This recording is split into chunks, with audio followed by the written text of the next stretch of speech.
Bienvenidos a Entre Muros y Rejas, la plataforma de análisis donde abordaremos las problemáticas estructurales del Estado colombiano, bajo una óptica de derechos humanos. En la emisión de hoy, nuestro foco se dirige a lo que es el sistema judicial, ha catalogado como un estado de cosas inconstitucional, el hacinamiento carcelario y el penitenciario en Colombia.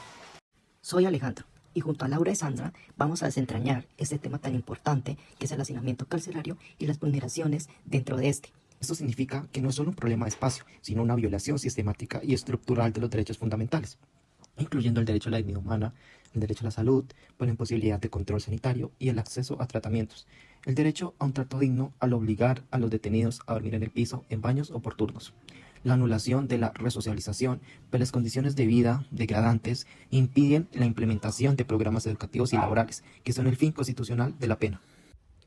Desde este micrófono les habla Sandra.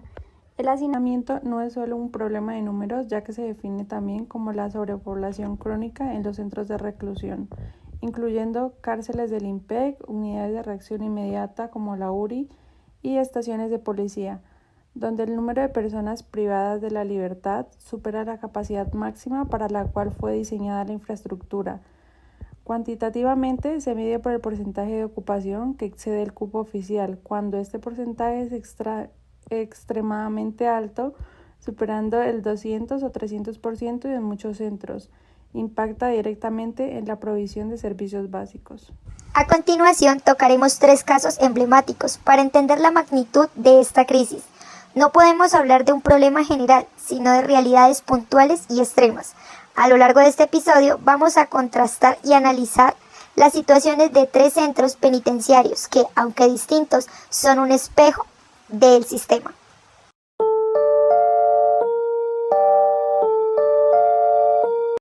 El 13 de marzo de 2020, donde ocurrió el COVID-19 que afectó a todo el mundo y fuera declarada la alerta mundial, 13 cárceles del país de Colombia fueron afectadas, pero donde sucedió más grave fue en la epicentro de la Modelo de Bogotá.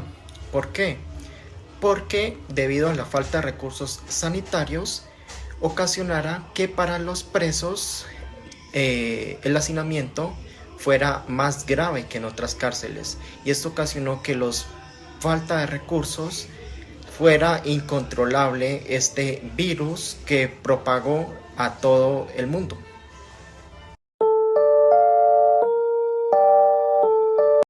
Qué fuerte, Alejandro, lo que nos cuentas. Al igual que en el año 2022, no sé si lo recuerdan, en la noche del 28 de julio, el establecimiento penitenciario, a horas de la madrugada, se ocasionó una riña entre reclusos en el pabellón 8, escalando en un motín. Para impedir la intervención de los dragoneantes del IMPEC, algunos internos prendieron fuego a múltiples colchonetas. Debido a las condiciones de hacinamiento, la rápida prolongación de las llamas y la alta toxicidad de humo en un espacio confinado, el incendio se convirtió en una trampa mortal, en el cual da por resultado a 51 personas muertas privadas de la libertad y 30 heridos. Aunque la cárcel de Tuluá no tenía un porcentaje de sobrepoblación, en ese momento se reportó un hacinamiento del 17% en el penal. Según algunas fuentes, la tragedia pudo evitarse en varios aspectos relacionados con el colapso. La tragedia reveló la ausencia de los protocolos efectivos contra incendios, la falta de equipos adecuados y la incapacidad de los guardias para manejar una emergencia de esta magnitud, generando un entorno de alta densidad poblacional.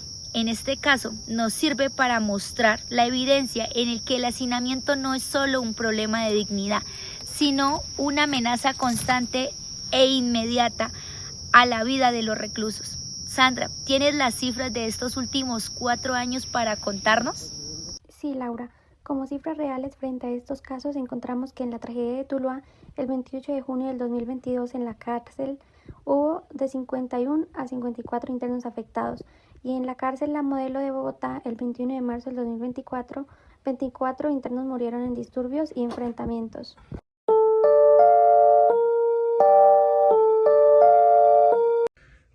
Continuando con el caso 3, ese es un caso que sucedió aquí en Popayán, en el centro penitenciario San Isidro, denominado como caso de riña y violencia que se dio el 23 de marzo del 2021 en el patio 7. Esto se dio debido a que un grupo de personas que hacen parte de este iniciaron un conflicto contra sus mismos compañeros por problemas de alojamiento, porque se sentían hacinados, necesitaban espacio, por disputas de territorio, porque dentro del mismo se daba la extorsión, el tráfico de estupefacientes. Entonces las autoridades hicieron un llamado a las entidades competentes para solucionar este tipo de conflictos y la complejidad que se estaba dando dentro del mismo. Gracias, Sandra, por compartir con nosotros este caso que ha sido de tanto impacto. Y con esto hemos llegado al final de esta rigurosa emisión Entre Muros y Rejas. A lo largo de esto nos pudimos dar cuenta del colapso carcelario que tiene Colombia a través de los 3 ejes críticos. En el caso de la modelo nos reveló que el hacinamiento es una amenaza directa a la vida y a la seguridad, incluso en el contexto de una emergencia sanitaria donde la protesta desespera y nos lleva a la tragedia. Y las cifras lo confirman. La sobrepoblación es el síntoma de una política criminal fallida, que abusa de la detención preventiva y eventiva del déficit infraestructural crónico. El análisis de las cárceles regionales no demostró que la crisis es también una cuestión de inequidad y de desigualdad de recursos, donde la posibilidad de resocialización se diluye por completo. Pero quizá, compañeros, el punto más alarmante fue el caso de las URI y estaciones de policía.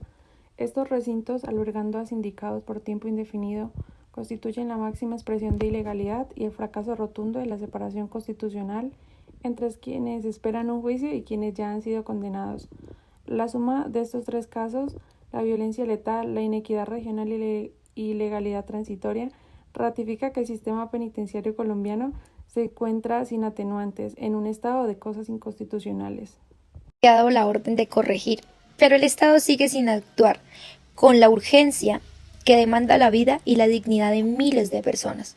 Las soluciones no pasan por la construcción de más muros, sino por la reforma integral de la política criminal y judicial que alimenta este círculo vicioso.